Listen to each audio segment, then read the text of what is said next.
Alright.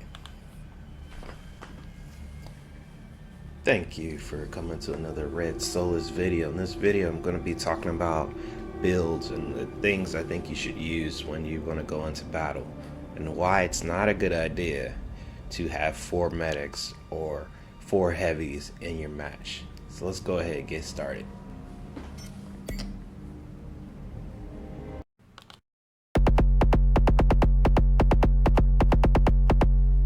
Hobo, did you make this trash beat?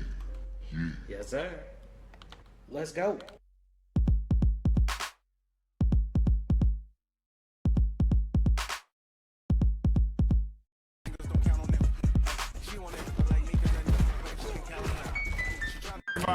Do stuff now.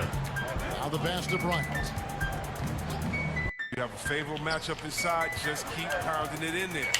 Paul, I work good under song. ESU is now an offensive assistant for the carry.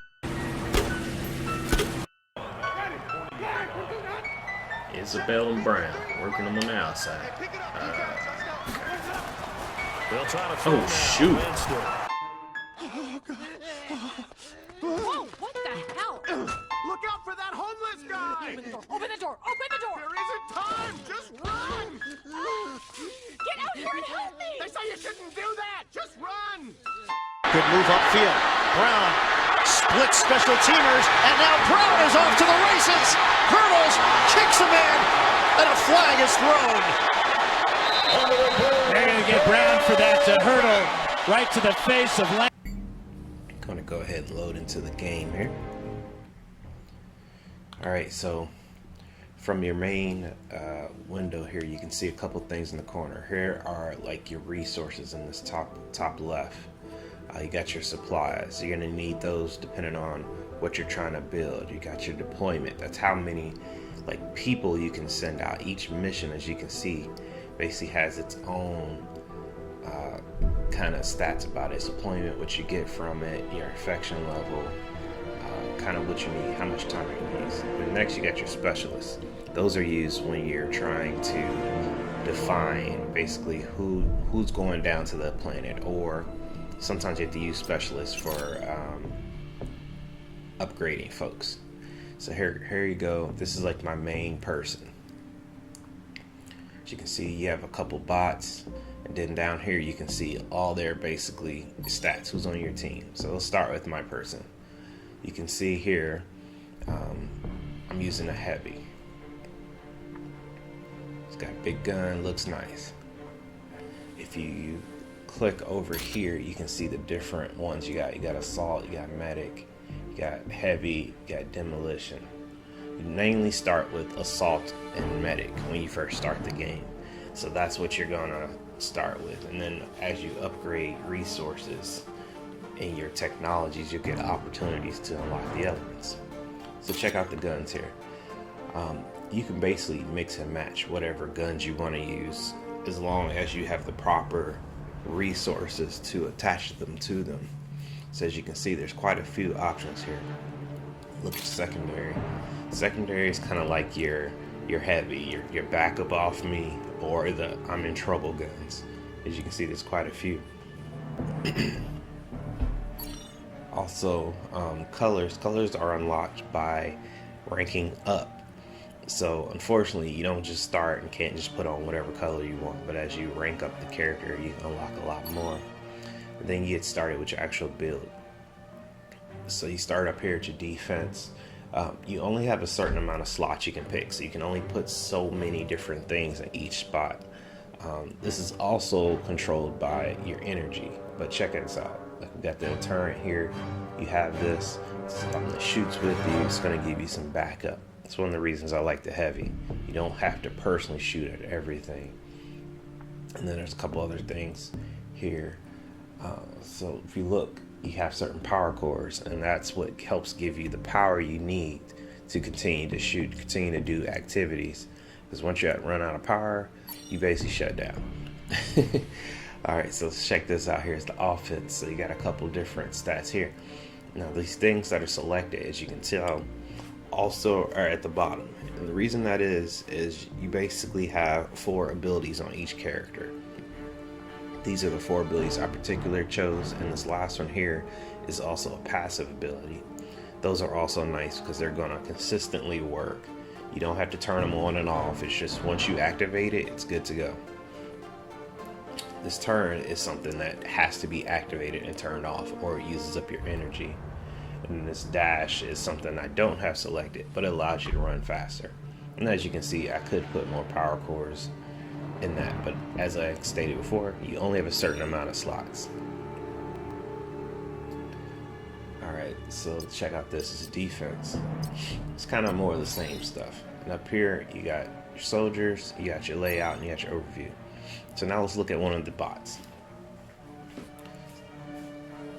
So this bot is kind of a hodgepodge. He's got some of the heavy makeup, but he's also got an assault rifle. His level is too low to really put anything major on him. But he has all the same setups as I did.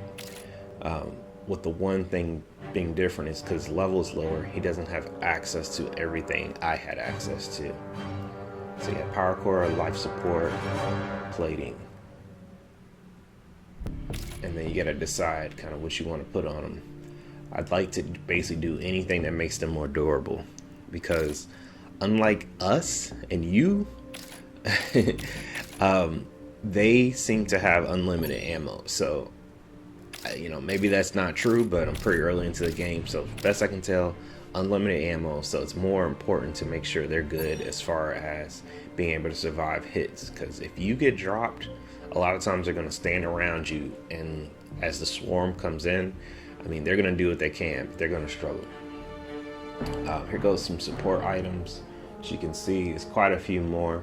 And as you look on the left, you can see there's a ton of more power left in this guy. So there's nothing that is really going to prohibit me from putting more than 3 things on there, except for the fact of there's only like a couple things that lets you put on there. So it's one of the things to keep in mind. One thing that's important is the guns. The guns are also blocked by what type of extender you have on. So certain guns, you'll unlock them, but your person still won't be able to basically hold them. It's because they need the extender. This also goes for your secondary. There are certain guns that are blocked, and as you see at the bottom here, it's got the secondary extender that is needed in order to use it. So sometimes you got to make sacrifices to decide what you want. This screen basically shows a little bit of a player tree. You start out at level 1, and then as they level up, they're going to unlock. Like each rank, as you see, has a new ability all the way to the bottom there. So this person, I basically designed them to basically be a sniper for me, and to whoever you hit them hard. Basically every single stat is based around that.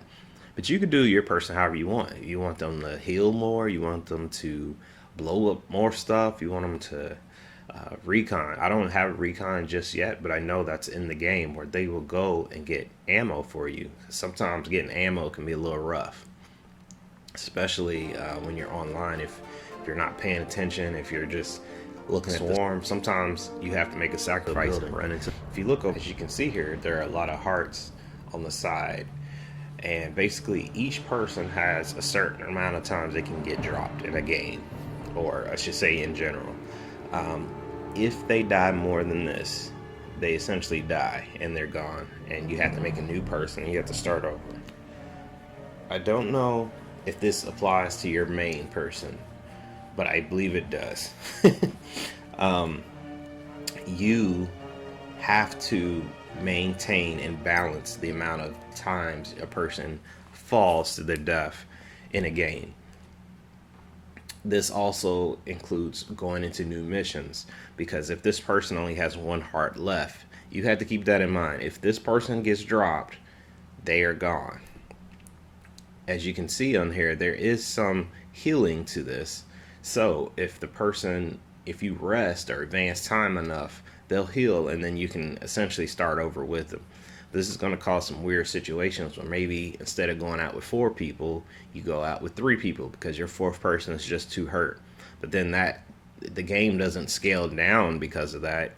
They attack you just as hard. So there's a higher chance the other 3 people may get killed or taken out. So it's definitely good to always have new people being built or being trained. So you have somebody, because even a level 1 bot is just better than having nothing, because it's a team. Like your group stays around you, everyone stays together. You can see these are your researches. These use up your resources and sometimes your specialists, but also give you new guns, new weapons, new better health, better armor. Over here is your engineering. This basically is where you build out things that'll help you in battle. So if you need new bombs, you need new health, you need a turret, all those kind of things are over here.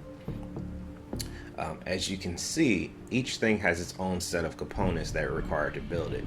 So once again, this draws back to your resources and your specialists a lot of times. You only get so many. You certainly can do missions to gather them, to get them faster and all that kind of stuff. But all these things loop back around to, do you have the proper amount of people? Are your people too hurt? Because quite honestly, there's just going to be times that you may just have to skip a mission because you have to heal your people. You cannot just be running into these high infestation missions with everyone being half dead.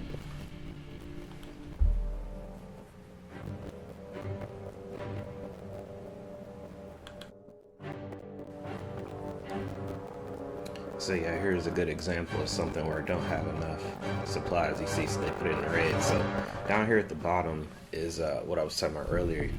You can build medics, you can build assault, basically every class you have, and then it shows you a certain time that you have until they're done. It's definitely good to keep a few of these in the queue, even if it's not what you really need to build out your team. As you can see, it goes off a specialist, so you gotta have enough. Upgrade, this seems to be just to your landing ship. I haven't really messed with this too much, but they just have little boosts, little things that help you in your day-to-day missions. Nothing that seems to be too crazy, but the region status, I do like this because it kind of shows what's going on.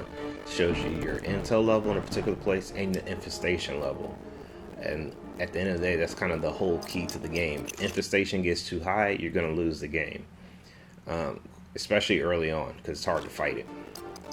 Now the archives, documents, items, tutorials, all this kind of stuff just talk about a lot of random things in the game, kind of what stuff looks like, the way you have to deal with it. Definitely something good to check out. Like even this is just talking about your AI bots, like how you can control them. You can, I generally just leave them to follow me, but you don't. You can just leave them in a spot and then go.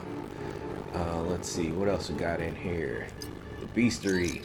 It's got a lot of stuff about the different animals, different effects they have, a lot of just things you see in the environment that kind of don't even look like this because you see them from a different side. Your tree, skill tree, this is very important.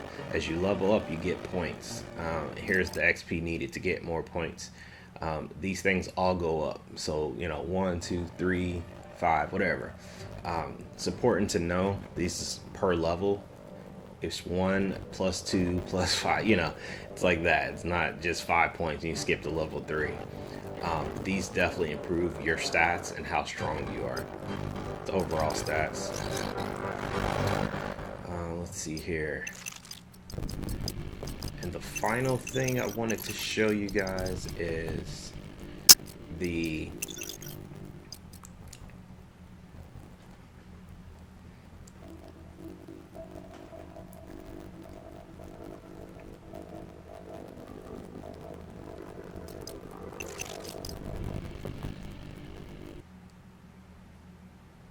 see here. Here it is. Items. So some of the things it talks about in here, I find not to be that useful, like capture trap here.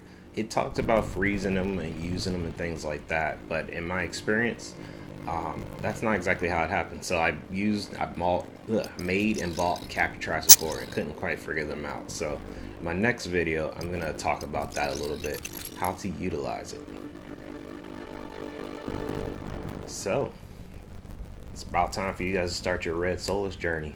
If you have any other tips or tricks or things you want to talk about, let me know.